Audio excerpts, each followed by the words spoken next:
Ay guys, naputol. So, ayan na. Yan.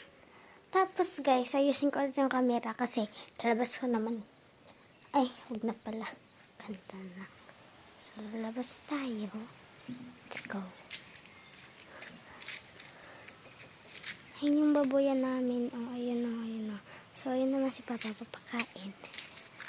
Let's go. Gusto ko kayo. Ayan, may big tree dyan. Tapos, ito yung labas namin. Grills na siya, guys. Tapos, may pusa ko. Ayan. Wait lang, guys. Ayan, guys. So, ayan yung sinteris namin. Ayan. Sa buong bahay namin is ito siya. Ayan, so, hindi pa siya naanohan. Tapos, ayan, guys, is mga, doon kami nagpa-farm. Tapos, doon sa kabila, liliban pa kami ng,